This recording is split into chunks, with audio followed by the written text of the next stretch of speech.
ሰላም ጤና ይስጥልን እንደምን አላችሁ ውድ አድማጮቻችን። ይህ የአይኮን ፉትቦል ኢትዮ የዩቲዩብ ቻናል ሲሆን ዛሬ በተደረገ የዓለም ዋንጫ የራውንድ ኦፍ 32 ጨዋታ ፈረንሳይ በፍጹም የበላይነት ስዊድንን 3-0 ማሸነፍ ችላለች። በጨዋታውም ላይ ኪሊያን ምባፔ የሪያል ማድሪድ ኮከብ ሁለት ጎሎችን በማስቆጠር ከሊዮኔል ሜሲ ጋር ከፍተኛውን የዓለም ዋንጫ ጎል አስቆጣሪነት እየመራ የሚገኝ ሲሆን በአሲስት ረገድ ደግሞ ሁለት አሲስቶችን ማድረግ የቻለው የባየር ሙኒኩ ኮከብ ማይክል ኦሊሴ 5 አሲስቶችን በማድረግ የኮከብነት ቻርቱን ወይም ደግሞ የቶፕ አሲስተሩን ቻርት እየመራ ይገኛል። ከዚህም በተጨማሪ ሌሎቹ ሁለት የማጥቃት የፈረንሳይ ተጫዋቾች ማለትም ብራድሊ ባርኮላ 1 ጎል በማስቆጠር እንዲሁም ደግሞ ኦስማን ዴምቤሌ ኪሊያን ምባፔ ያስቆጠራትን ጎል አመቻችቶ በማቀበል ተሳትፏቸው የጎላ ነበር። ይህንንም ስንመለከቱ አድማጮቻችን ከሙሉ አውትፊልድ 22 ተጫዋቾች የነዚህ አራቱ ሬቲንግ ከፍ ያለ ሲሆን ከዚህም በተጨማሪ የስዊድኑ ግብ ጠባቂ ዜተር ስቶርምም እንዲሁ ከፍ ያለ ሬቲንግ የነበረው ተጫዋች ነበር። ወደ ጨዋታው ዝርዝር ጉዳይ ስንገባ አሰላለፋቸውን የምንመለከት ይሆናል። በዚህም መሰረት ፈረንሳይ 4-2-3-1 ይዛ የገባች ሲሆን ከሚጠበቀው አሰላለፏ መሀል ላይ ከሚቀያየሩ ወይም ሮቴት ከሚያደርጉት ከነኮኒና እንዲሁም ከራቢዮት ውጪ ጨዋታው ተመሳሳይ የሆነ አሰላለፍ የነበረው ነበር። በዚህም መሰረት ማይክል ሜግኛን በግብ ጠባቂነት እንዲሁም ደግሞ ሉካስ ዲኜ፣ ሲያሊባ፣ ኦፓሚካኖ እና ኮንዴ ደግሞ ከኋላ በአራቱ የተከላካይ ስፍራዎች ላይ የነበሩ ተጫዋቾች ናቸው። ከዚህ በተጨማሪ በሆልዲንግ ሚድፊልደር ላይ አድራን ራቢዮት እና ኦሬል ሸዋሜኒ የነበሩ ሲሆን ከነሱ በፊት ደግሞ 3 ተጫዋቾች የነበሩት ብራድሊ ባርኮላ፣ ኦሊሴ እንዲሁም ደግሞ ኦስማን ዴምቤሌ ነበሩ። ከነሱ ፊት ለፊት ደግሞ ኮከባቸው ኪሊያን ምባፔ ጨዋታውን የጀመረ ሲሆን በስዊድን በኩል ደግሞ በበረኝነት ቅድም ማንሳት የቻልነው ዜተር ስቶርም እንዲሁም ደግሞ በተከላካይ ሶቫሶን፣ ላክተንበርግ እና ሊንድሎፍ እንዲሁም ደግሞ ጉድሞንሰን የነበሩ ሲሆን አንቶኒ ላጋ፣ ቨርግሃል፣ አያሪ እና እንዲሁም ስታርሙድ ደግሞ ከሁለቱ አጥቂዎች ጀርባ የነበሩ የመሃል ክፍል ተጫዋቾች ነበሩ። ሁለቱ አጥቂዎች ደግሞ የሊቨርፑሉ አሌክዛንደር ኢዛክ እና የአርሰናሉ ቪክቶር ዮኬሬሽ ከፊት የነበሩበት ይህ ጨዋታ ገና በመጀመሪያው 15 ደቂቃ ውስጥ ምንም አይነት ሙከራ ያልነበረበት እንዲሁም አብስቶ ፋውሎች ይሰሩበት የነበረና ጥንቃቄ የበዛበት ግራም ፖተርም ተጫዋቾቻቸው ዲሲፕሊን እንደሆነው የፈረንሳይን የማጥቃት ኃይል ለመከላከል ቆርጦ የገቡ ይመስል ነበር። በመጀመሪያው 45 ደቂቃ የፈረንሳይ ብሔራዊ ቡድን 71% የኳስ ቁጥጥር የነበራት ሲሆን ጠቅላላ ሙከራ 15 እንዲሁም ደግሞ 6 ኢላማቸውን የጠበቁ ሙከራዎችን ማድረግ ችላ ነበር። በስዊድን በኩል ደግሞ ስንመለከት ገና በ3ኛው ደቂቃ አሌክዛንደር ኢዛክ ከሙከራ ውጪ ምንም አይነት ሙከራ ማድረግ ያልቻሉ ሲሆን ከ6 የኦን ታርጌት ሙከራዎች በፈረንሳይ በኩል ከተደረጉት ደግሞ ማይክል ኦሊሴ 3ቱን መሞከር የቻለ ሲሆን ነገር ግን ወደ ጎል ሊቀይር አልቻለም ነበር። ከማይክል ኦሊሴ በተጨማሪም ደግሞ ኦስማን ዴምቤሌ እንዲሁም ደግሞ አድራን ራቢዮት የተሻለ ሙከራን ማድረግ የቻሉ የነበረ ቢሆንም ግን ጎልን ለማስቆጠር እስከ 45ኛው ደቂቃ ድረስ መጠበቅ ነበረባቸው።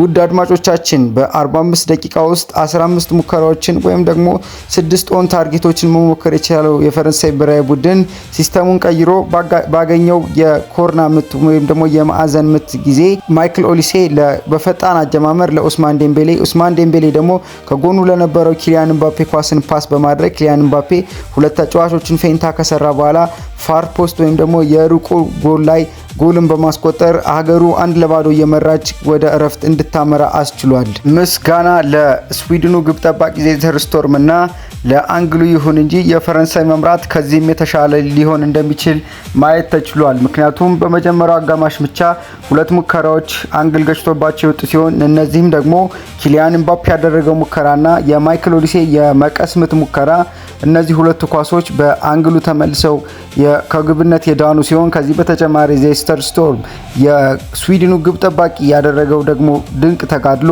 የፈረንሳይን ሙከራ ወይም ደግሞ የፈረንሳይን መምራት 1-0 ብቻ እንዲሆን አስችሏል። ከዚህም በተጨማሪ ኪሊያን ምባፔ ጎሉን ካስቆጠረ በኋላ ከአሰልጣኙ ጋር ደስታውን የገለጠበት መንገድ ልብ የሚነካ ነበር።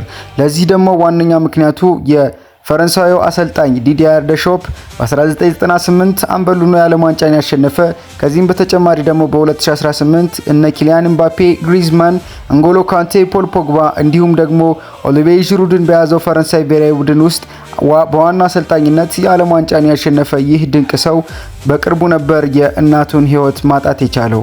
እናቱ በሕይወት ባለፈችበት በዚህ ሰዓት ግን ከብሔራዊ ቡድኑ ሳይለይ ብሔራዊ ቡድኑን እየመራና ለድል እያበቃቸው ባለበት በዚህ ሰዓት ነበረ ኪሊያን ምባፔ የመጀመሪያውን ጎል እንዳስቆጠረ ቀጥታ ወደ አሰልጣኙ በመሮጥ ደስታውን አቅፎ መግለጽ የቻለው።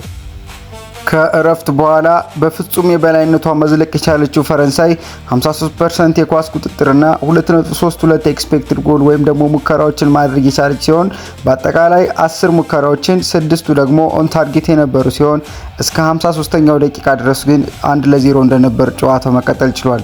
በ53ኛው ደቂቃ ማይክል ኦሊሴ ባቀበለው ፍጹም ምርጥ የሆነ ኳስ ብራድሊ ባርኮላ በፍጥነት አጨራረስ የሚገርም ጎልን በማስቆጠር የሀገሩን መምራት ወደ 2 ከፍ ማድረግ ችሏል።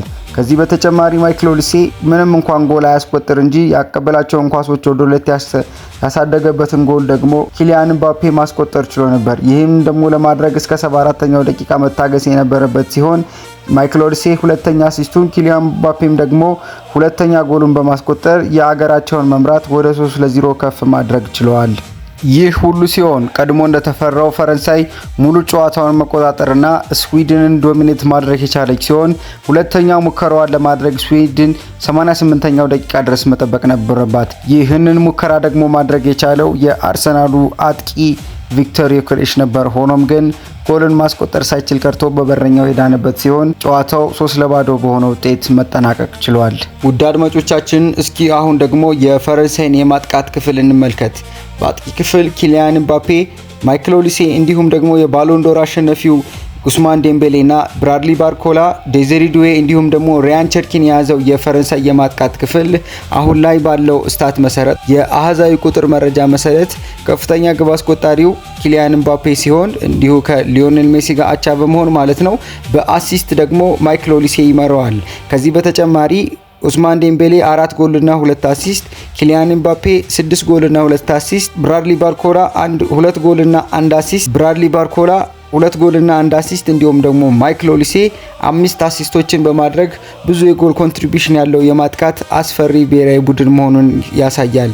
በዚህም እያንዳንዱን ኢንዲቪጁዋል ተጫዋች ለማንሳት ያክል ብራድሊ ባርኮላ 2 ጎሎችንና 1 አሲስትን ማድረግ የቻለ ሲሆን ኡስማን ዴምቤሌ ደግሞ ቀዝቀዝ ያለ የዓለም ዋንጫ አጀማመር የነበረው ቢሆንም ዘንድሮ 4 ጎሎችንና 2 አሲስቶችን በማድረግ እንዲሁ ከፍተኛ ግብ አስቆጣሪነቱን እየመራ ይገኛል።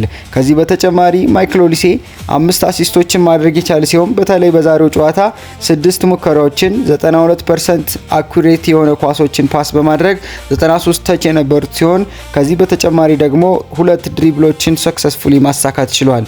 ወደ አምበሉ ኪሊያን ምባፔ ጉዳይ ስናመራ ኪሊያን ምባፔ በዘንድሮ የዓለም ዋንጫ 6 ጎሎችን ማስቆጠር የቻለ ሲሆን በኖካውት ስቴጆችም 9 ጎሎችን በማስቆጠር ከብራዚላዊው ሮናልዶ እና ከቫቫ በመቅደም 8 ጎሎችን ባስቆጠሩ ተጫዋቾች ፊት መቀመጥ ችሏል።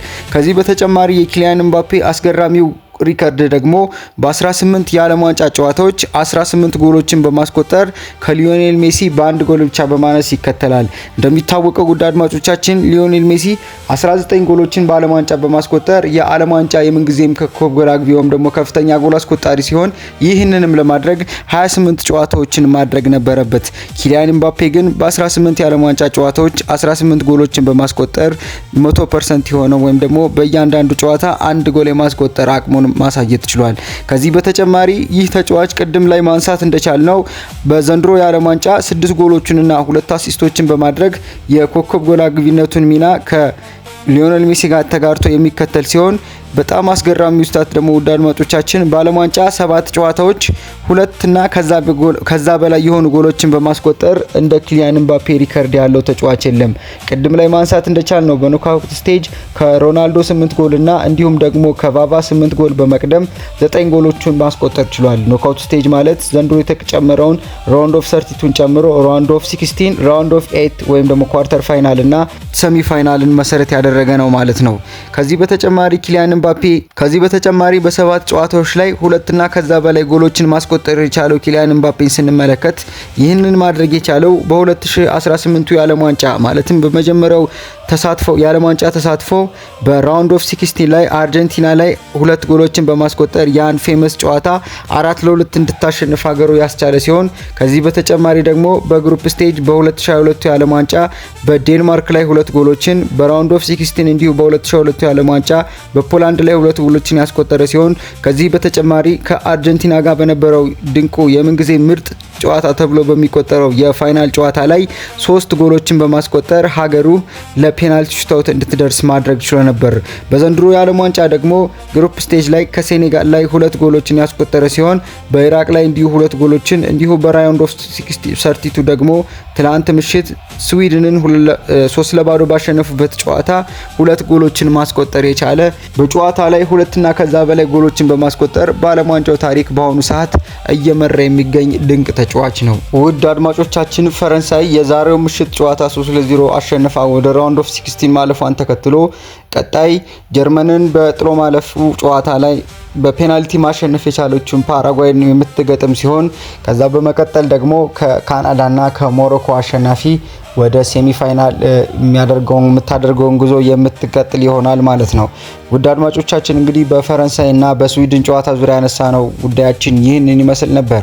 ፈረንሳይ አሁንም በዚህ ሰዓት የምትጠበቀው ወይም ደግሞ በዓለም ላይ ከፍተኛ ግምት የሚሰጣት የዓለም ዋንጫውንም ታሸንፋለች ተብላ የምትጠበቅ ብሔራዊ ቡድን ናት።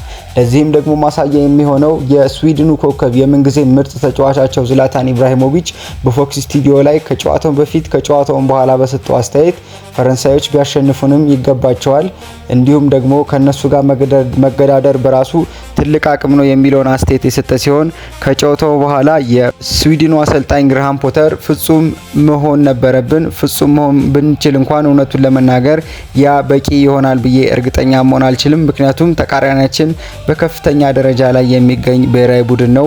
የፈረንሳይ ብሔራዊ ቡድን ተጫዋቾች ወይም ደግሞ ኬሪየር ሲቪ ብትመለከቱ እኛ አሁን ላይ ካለን ደረጃ ጋር ስናነጻጽረው በጣም ወደፊት ብዙ መስራት እንደሚጠበቅብንና ገና በማደግ ላይ ያለን ወጣት ቡድን መሆናችንን የሚያሳየን ትልቅ ነገር ነው ሲሉ አስተያየታቸውን አክለዋል። ውድ አድማጮቻችን ፈረንሳይ ከስዊድን ያደረገችውን ጨዋታ የቃኘንበት ፕሮግራማችን ይህንን ይመስል ነበር። በጨዋታው ላይ ምን ታዘባችሁ? ለእናንተ ከኪሊያን ምባፔ ወይም ደግሞ ከማይክል ኦሊሴ ሌላ ደግሞ ኮከብ የምትሉት ተጫዋች ማን ነበር? ፈረንሳይንስ ሊያቆማት የሚችለው ማን ነው?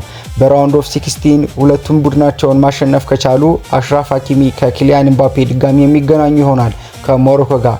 ይህንን ባለፈው ያየነውን ወይም ደግሞ በ2002 ዓለም ዋንጫ ያየነውን የግማሽ ፍጻሜ ጨዋታ በሩብ ፍጻሜው እንመለከት ይሆን?